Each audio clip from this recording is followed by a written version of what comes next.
आज आर्याभिविनय ग्रंथ में द्वितीय प्रकाश में 17वां मंत्र पढ़ा गया। आज के मंत्र में बताया है, वही ईश्वर की स्तुति चल रही है, बहुत से गुण बताए हैं। हे सर्वप्रिय, आप उषिक असि। उषिक कमनीय स्वरूप, कामना करने योग्य, अर्थात सब लोग जिसको चाहते हों ऐसे आप हैं। ईश्वर को सब लोग चाहते हैं, सब लोग ईश्वर की कामना करते हैं कि भगवान हमको मिल जाए, क्योंकि भगवान के पास बहुत सारी शक्तियां हैं, बहुत सारी विद्याएं हैं, बहुत सारी संपत्तियां हैं। तो सब लोग चाहते हैं कि हमें सुख मिले, संपत्ति मिले, शक्ति मिले, आनंद मिले, हमारे दुख दूर हों।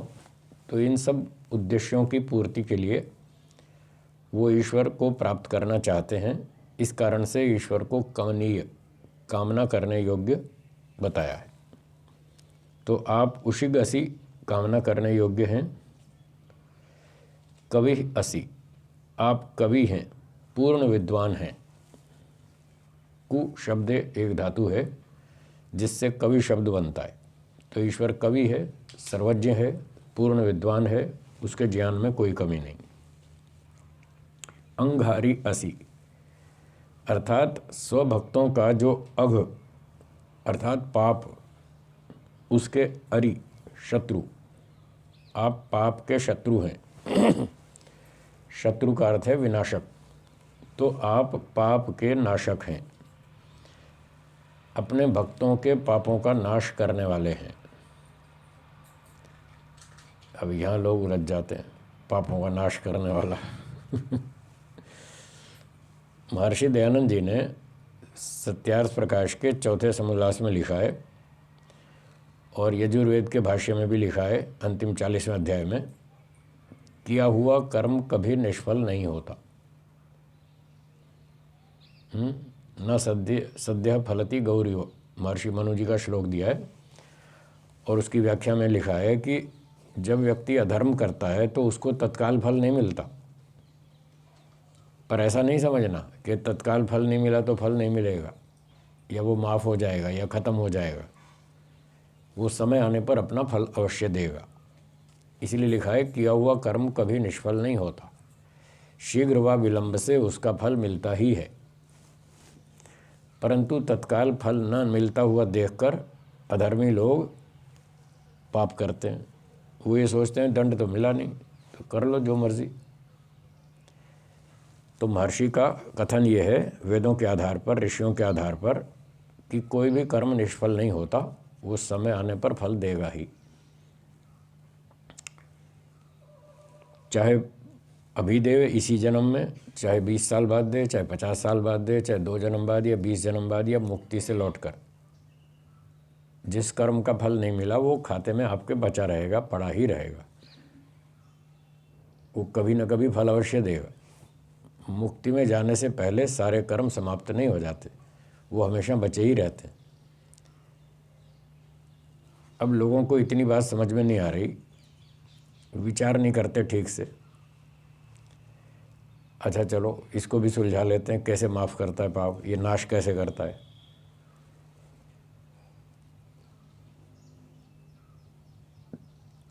छोटे छोटे 2-3 प्रश्न पूछता हूँ, उनका उत्तर बताइए। ईश्वर न्यायकारी है या अन्यायकारी?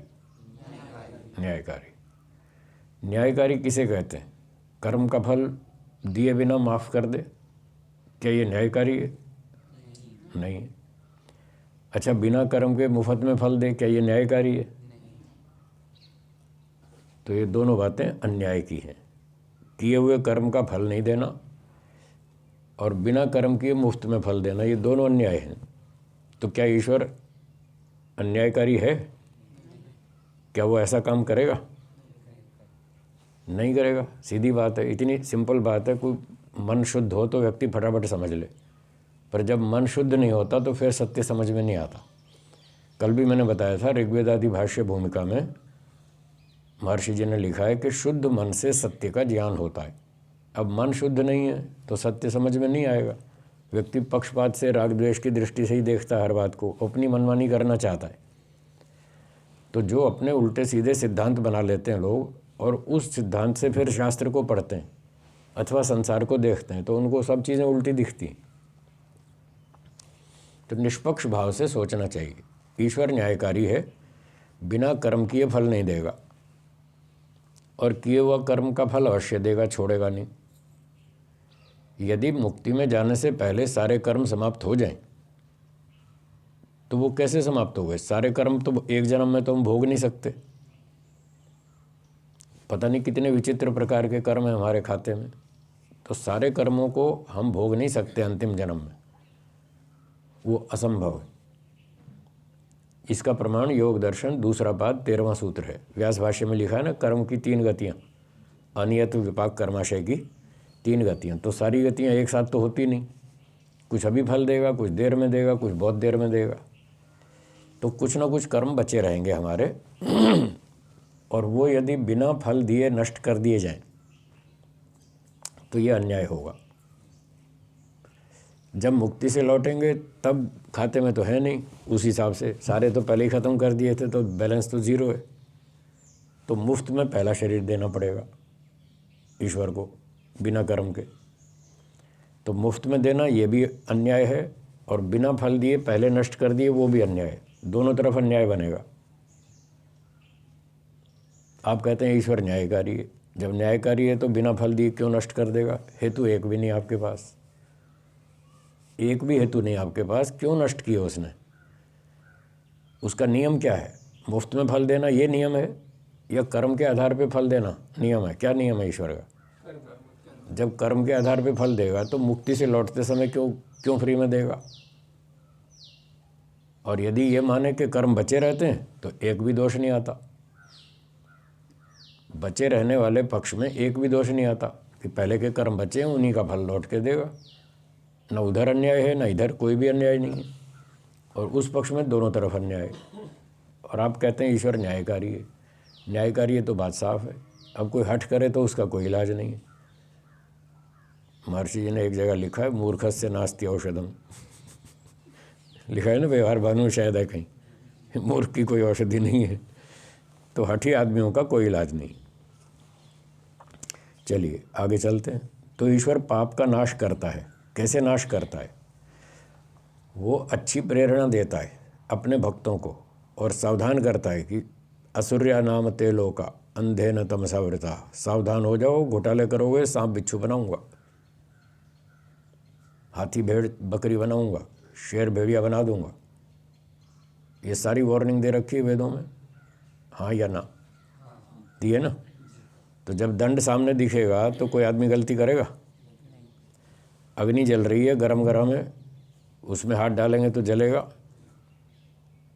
ये बात समझ में आ गई? हाँ या ना? तो आप हाथ डालेंगे? तो बस, तो फिर ऐसे दंड के कारण ही सुधरता है व्यक्ति।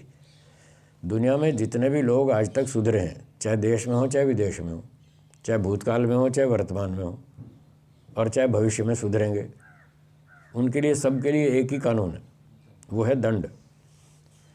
दंड के बिना ना कोई सुधरा है, ना आज सुधरा है, ना आगे सुधरेगा। तो ईश्वर ऐसे पापों का नाश करता है कि दंड सामने दिखाता है कि ये दंड दूंगा। जिसको दंड समझ में आ जाएगा वो गलती नहीं करेगा, और जिसको दंड समझ में नहीं आया वो गलती करेगा, उसका पाप नाश नहीं होगा। और जो दंड समझ लेगा वो भविष्य में पाप नहीं करेगा। तो भविष्य के पाप जो व्यक्ति कर सकता है, जिसकी संभावना है, उन पापों का नाश ईश्वर करता है। भूतकाल के किए पापों का नाश नहीं करता, वो अन्याय है। न पाप का नाश करता है न पुण्य का, किसी का भी नहीं करता। जो कर लिया उसका तो फल भोगना पड़ेगा। तो ईश्वर का एक नियम है, वो कर्म के हिसाब से फल देता है, बिना कर्म के नहीं देता। यदि पहला जन्म फ्री में देगा तो दूसरा क्यों नहीं देगा फिर फ्री में? आगे क्यों नियम बदल दिया? फिर दूसरा तीसरा चौथा सारे ही फ्री में होना चाहिए। कर्मफल व्यवस्था तो जीरो हो गई। अगर आप कर्मफल व्यवस्था को मानते हैं तो फिर पूरा नियम लागू होगा, पहला भी कर्म से मिलेगा, आगे वाला भी सब कर्म के आधार पर मिलेंगे। तो ईश्वर पापों का नाशक है, इसलिए कहा अंगहारी असि, बमभारी असि, स्वभक्तों और सर्व जगत के पालन तथा धारण करने वाले हो। तो ईश्वर अपने भक्तों का भी पालन करता है और बाकी सब दुनिया का भी पालन करता है, सबका करता है। फिर ये स्वभक्त बार बार अलग अलग क्यों लिखते हैं? जब भगवान सबका ही पालन करता है, सबकी रक्षा करता है, तो फिर स्वभक्तों को बार बार अलग क्यों लिखते हैं? इसलिए कि वो विशेष हैं। क्लास में कोई मॉनिटर होते हैं ना, जैसे स्कूल में हम पढ़ते थे, आप पढ़ते थे, तो कोई एक व्यक्ति को मॉनिटर बना देते थे क्लास में, सबको क्यों नहीं बनाते थे? उसकी विशेष योग्यता है, उसको थोड़ा अलग से विशेष ट्रीटमेंट मिलता है। तो ये स्वभक्त जो है ये मॉनिटर है, संसार के मॉनिटर हैं, ये विशेष योग्यता वाले हैं, तो इनके लिए विशेष नाम से कथन होता है। मीमांसा दर्शन में जब हम पढ़ते थे तो एक प्रसंग आया था, एक न्याय था वहाँ पर, नाम भूल गया उसका, वो घटना सुना देता हूँ। तो किसी सेठ जी ने अपने घर में कोई फंक्शन मनाया, आयोजन किया और बहुत सारे विद्वानों को बुलाया, और उनमें एक शर्मा जी थे या उपाध्याय जी थे, मान लो, कोई एक, कल्पना कर लो, ऐसे कोई एक अच्छे विद्वान थे विशेष। तो जब सारी तैयारियां चल रही थी तो सेठ जी ने अपने प्रबंधक से, मैनेजर से पूछा, हाँ भाई सब विद्वान लोग आ गए? बोले आ गए। उपाध्याय जी भी आ गए? बोले आ गए। अब उपाध्याय भी तो विद्वानों में से ही थे ना। जब ये कह दिया कि सारे विद्वान आ गए, उसने कहा आ गए, तो उपाध्याय जी का भी नाम शामिल था, वो भी आ गए। फिर दोबारा स्पेशल पूछा कि उपाध्याय जी आए कि नहीं आए? बोले हाँ वो भी आ गए। तो जो विशेष होता है उसके लिए विशेष कथन किया जाता है, उसका महत्व अधिक होता है, इसलिए कहा जाता है। तो ईश्वर स्वभक्तों का भी रक्षक है, पालन करता है, और सब जगत का भी पालन करता है। तो जहाँ जहाँ इस प्रकार के विशेष कथन होते हैं, विशेष योग्यता के कारण, वहाँ स्पेशल नाम लेकर के बोला जाता है। फिर कहते हैं अवस्युः, अन्न आदि पदार्थ अपने भक्तों धर्मात्माओं को देने की इच्छा सदा करते हो। तो अन्न आदि पदार्थ ईश्वर देता है भक्तों को, धर्मात्माओं को, दुष्टों को नहीं देता है। आप कहेंगे दुष्ट लोग भी खाते हैं, हाँ खाते हैं, पर वो दुखी होकर खाते हैं। ईश्वर उनको सुख नहीं देता है। अन्न तो वो भी मेहनत करके कमा लेंगे, रोटी तो खा लेंगे, पर वो जो भोजन खाएंगे उनको वो आनंद नहीं होगा जो एक ईमानदार को भोजन खाने में आनंद होता है। इतना तो अंतर समझते हैं आप दोनों का। एक ईमानदार आदमी मेहनत से, ईमानदारी से पैसे कमा के रोटी खाता है, और एक चोरी से, बेईमानी, रिश्वतखोरी से पैसे कमा के खाता है। रोटी दोनों खाते हैं, पेट दोनों का भरता है, भूख तो दोनों की मिट जाती है, पर उनके अंदर शांति में, आनंद में, उत्साह में अंतर होता है। ठीक है ना? तो इसलिए इस भाव से यहाँ पर ये बात कही कि भक्तों और धर्मात्माओं को देने की सदा इच्छा करते हो। तो ईश्वर उनको भोजन भी देता है, धन भी देता है, सम्मान भी देता है, सुख भी देता है, सब कुछ देता है।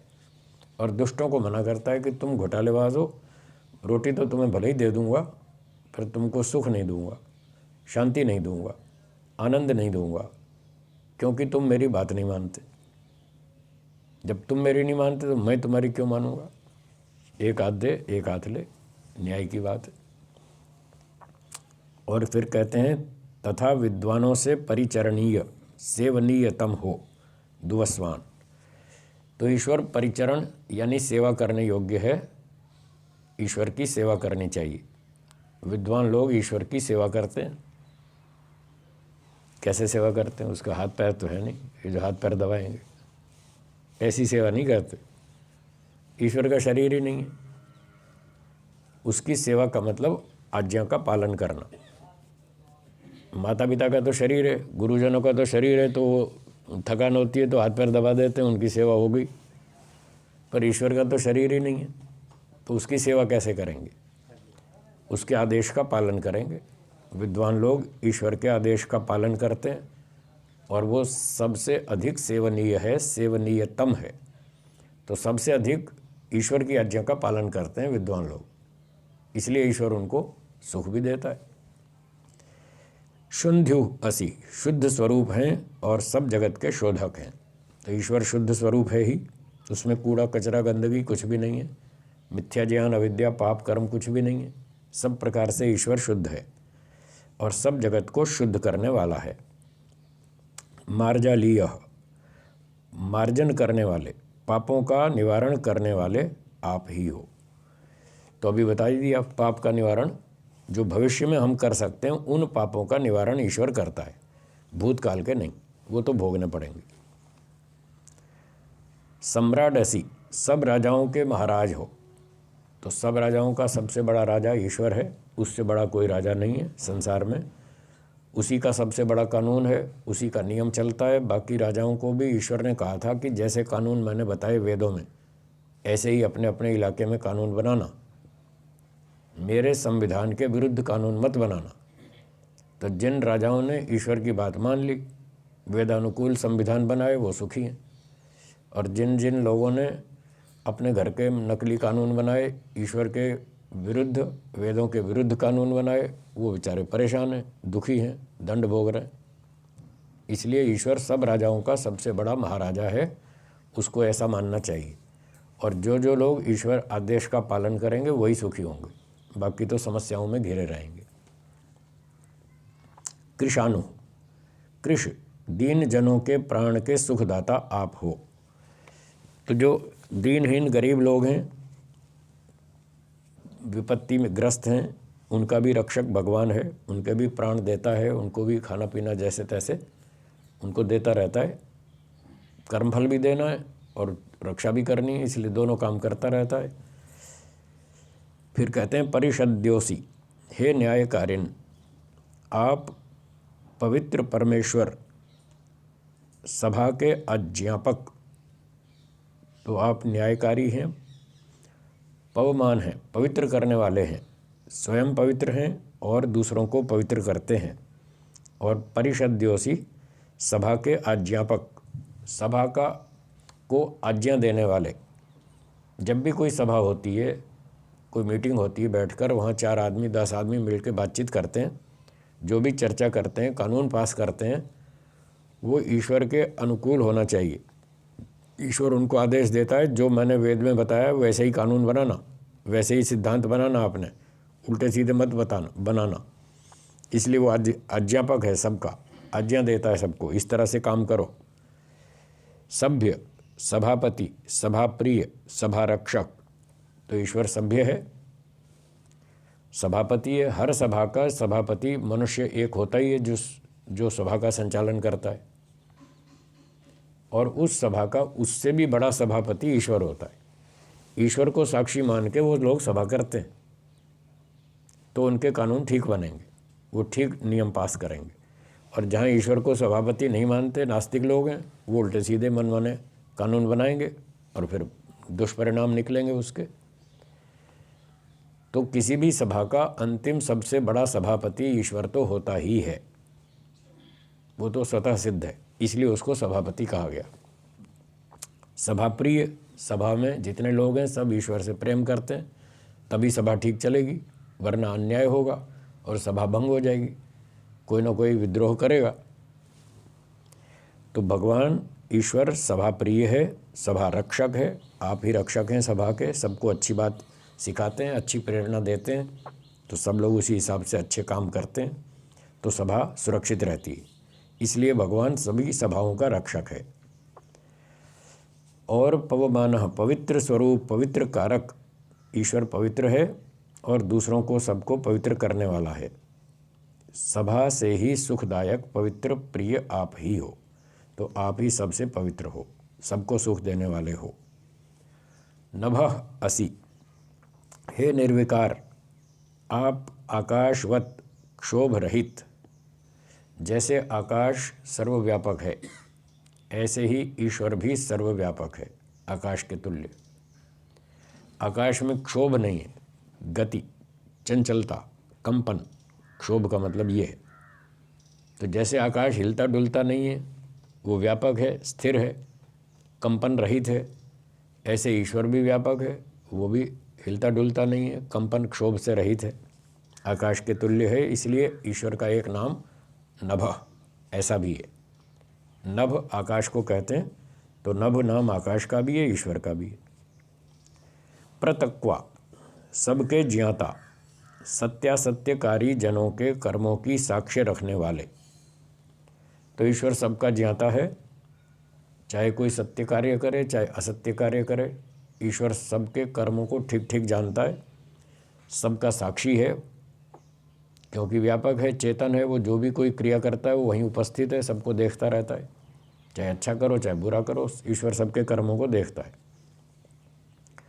और जिसने जैसा पाप या पुण्य किया हो उसको वैसा फल मिले। तो जिसने अच्छा किया उसको अच्छा फल मिलेगा, जिसने बुरा किया उसको बुरा फल मिलेगा। वो ईश्वर इस चीज़ का साक्षी रहता है। तो इसलिए कर्मफल व्यवस्था में कोई गड़बड़ नहीं होती। अन्य का पाप पुण्य व पाप अन्य को कभी ना मिले। तो एक ने पाप किया उसका दंड दूसरे को नहीं देगा, उसने पुण्य किया उसका फल दूसरे को नहीं देगा। वो सबका साक्षी है, देखता रहता है किसने क्या किया। जिसने जो किया उसको वैसा फल देता है। मृष्टोसी, मृष्ट शुद्ध स्वरूप, सब पापों के मार्जक शोधक हो। तो ईश्वर सब पापों का मार्जन करता है। संध्या में भी आप बोलते हैं, अघमर्षण मंत्र बोलते हैं ना, उसमें क्या बोलते हैं, ऋतंच सत्यंच अभिधात तपसोध्यजायत, 3 मंत्र हैं वहाँ पर। वो उसका नाम भी अघमर्षण है, पाप के मसलने वाले, नष्ट करने वाले मंत्र हैं वो भी। तो वहाँ कैसे पाप नष्ट होते हैं ये दिखाया कि वहाँ इतनी ईश्वर की शक्ति है। सूर्य बनाया, चंद्रमा बनाया, ब्रह्मांड बनाया, सूर्य, तारे, पर्वत, नदियाँ, समुद्र, सृष्टि, वेद, 4 वेद, सृष्टि, प्रलय, सब कुछ ईश्वर ने बनाया। तो कितना शक्तिशाली है।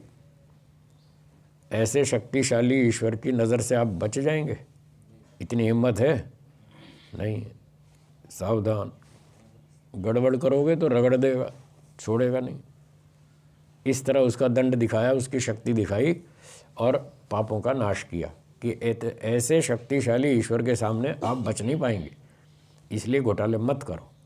तो इतना समझकर व्यक्ति फिर पाप नहीं करता और ईश्वर उसके पाप रगड़ देता है, नष्ट कर देता है, मसल देता है। ये तात्पर्य है हर जगह पर। जहाँ भी पाप मसलने की बात आएगी, नष्ट करने की बात आएगी, यही समझना। हव्य सूदन, मिष्ट, सुगंध, रोगनाशक, पुष्टिकारक, इन द्रव्यों से वायु वृष्टि की शुद्धि करने वाले आप ही हो। तो जो हम यज्ञ में 4 प्रकार के द्रव्य डालते हैं, मीठे, सुगंधिकारक, रोगनाशक, पुष्टिकारक, अग्नि में जलाते हैं। ईश्वर ने ऐसी व्यवस्था बना रखी है कि वो अग्नि की शक्ति से उन द्रव्यों को सूक्ष्म कर देता है और वायु में मिला देता है। फिर वायु गर्म होकर ऊपर जाती है, बादल को शुद्ध कर देती है। तो इन 4 प्रकार के द्रव्यों से वायु की भी शुद्धि हो जाती है, जल की भी शुद्धि हो जाती है। फिर शुद्ध जल वर्षा के रूप में जब नीचे आता है ज़मीन पर, तो पृथ्वी की भी शुद्धि हो जाती है, अनाज की भी शुद्धि हो जाती है। इस प्रकार से ईश्वर हव्य सूदन, हव्य के माध्यम से शुद्धि करने वाला है। तो आपका नाम हव्य सूदन है। ऋत धामासी, हे भगवान आप ही का धाम स्थान। ऋत सर्वगत सत्य और यथार्थ स्वरूप है। तो आपका धाम सत्य है, आप सर्वव्यापक हैं। ईश्वर का स्थान तो सभी जगह है, ईश्वर सब जगह रहता है। भारत में, चीन में, जापान में, रूस में, अमेरिका में, इस धरती पे, दूसरी धरती पे करोड़ों अरबों खरबों पृथ्वियाँ हैं। इतना बड़ा संसार है, ईश्वर सभी जगह रहता है। तो जहाँ जहाँ ईश्वर रहता है वही वही उसका स्थान है। ईश्वर सब जगह रहता है, इसलिए ईश्वर का स्थान सभी जगह है। और वो सत्य है, बिल्कुल कोई कल्पना नहीं है, कोई झूठ नहीं है, वास्तविकता है। और ईश्वर यथार्थ स्वरूप है, कोई कल्पना नहीं। फिर कहा यथार्थ सत्य व्यवहार में ही आप निवास करते हैं। ईश्वर सत्य व्यवहार में निवास करता है। तो जैसे कल परसों बताया था कि जहाँ अभिधा वृत्ति लागू नहीं होती तो लक्षणा करनी पड़ेगी। तो निवास तो वो सभी जगह करता है, चाहे कोई सत्य व्यवहार करे चाहे असत्य व्यवहार करे, ईश्वर तो उपस्थित सब जगह पर है। और असत्य व्यवहार को भी देखता है, सत्य व्यवहार को भी देखता है, सबको देखता है। फिर ये कहने से क्या तात्पर्य है कि आप सत्य व्यवहार में निवास करते हो। तो यहाँ निवास का तात्पर्य है समर्थन करते हो।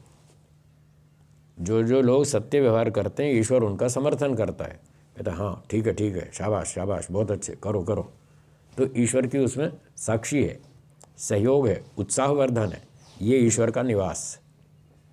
और जो लोग घोटाले करते हैं, असत्य व्यवहार करते हैं, झूठ छल कपट का प्रयोग करते हैं, ईश्वर उनके असत्य व्यवहार में निवास नहीं करता है, उनका समर्थन नहीं करता है, उनका विरोध करता है। ना, ये गलत काम है, मैं तुम्हारे साथ नहीं हूँ। अच्छे व्यवहारों में कहता है मैं तुम्हारे साथ हूँ, ये उसका निवास है। स्व, आप सुख स्वरूप और सुख कारक हो। तो स्व का अर्थ ही प्रसिद्ध है, ईश्वर सुख स्वरूप है और सुख देने वाला है। और ज्योति, स्व प्रकाश और सुख के प्रकाशक आप ही हैं। तो ईश्वर ज्योति स्वरूप है, प्रकाशक है, स्वयं ज्ञानवान है। प्रकाश का मतलब ये बल्ब वाला प्रकाश नहीं है। ईश्वर सर्वव्यापक है, 24 घंटे सब जगह रहता है। यदि ऐसा भौतिक प्रकाश होता बल्ब वाला, सूर्य वाला, तो सारी पृथ्वी पे, सारे ब्रह्मांड में अंधेरा कहीं होता ही नहीं, सभी जगह सूर्य का, ईश्वर का प्रकाश होता। क्या अंधेरे में ईश्वर रहता है या नहीं? तो फिर कहाँ हुआ प्रकाश? प्रकाश होता तो अंधेरा हो ही नहीं सकता। तो यहाँ रात को अंधेरा होता है और प्रलय में भी अंधकार होता है। तम आसीत तमसा गूढ़म अग्रे, आप वेद पाठ में बोलते ही हैं, बोलते हैं ना, तम आसीत अग्रे। सृष्टि बनने से पहले प्रलय अवस्था में तमः आसीत, अंधकार था। क्या उस समय ईश्वर नहीं था? तब भी था। रात को भी होता है, 24 घंटे होता है, हमेशा होता है, सब जगह होता है। इसका अर्थ हुआ कि उसमें ऐसा सूर्य बल्ब जैसा कोई भौतिक प्रकाश नहीं है। तो प्रकाश का अर्थ है ज्ञान। ओम तमसो मा ज्योतिर्गमय, हे भगवान हमको तमस, अंधकार से ज्योति, प्रकाश की ओर ले चलें। तो अंधकार से प्रकाश में जाना है। अंधकार मतलब अविद्या, प्रकाश मतलब विद्या, ज्ञान। तो हमें अविद्या से विद्या की ओर ले चलिए, अज्ञान से छुड़ाकर ज्ञान की ओर ले चलिए। तो ईश्वर के लिए अग्नि, ज्योति, प्रकाश, ऐसे बहुत सारे शब्द आते हैं। सब जगह पर ये अर्थ करेंगे ईश्वर ज्ञान स्वरूप है। प्रकाश का अर्थ है ज्ञान। तो आप प्रकाश स्वरूप हैं, ज्ञान स्वरूप हैं, और सबका प्रकाश करने वाले हैं, सबको ज्ञान देने वाले। सबको ईश्वर ज्ञान देता है, 24 घंटे देता है। अब ये अपनी अपनी बुद्धिमत्ता है, कोई ईश्वर के ज्ञान का लाभ लेवे, कोई ना लेवे। जो लाभ लेता है वो खुश रहता है, सुखी रहता है, अच्छे काम करता है, मस्त रहता है। जो लाभ नहीं लेता वो उल्टे सीधे काम करता है, दुखी रहता है। तो इतनी बातें बहुत सी ईश्वर के गुणों के रूप में आज के मंत्र में बताई गई। इन सब बातों पर मनन करें, चिंतन करें और इन सब बातों को जीवन में उतारने का प्रयत्न करें। विराम।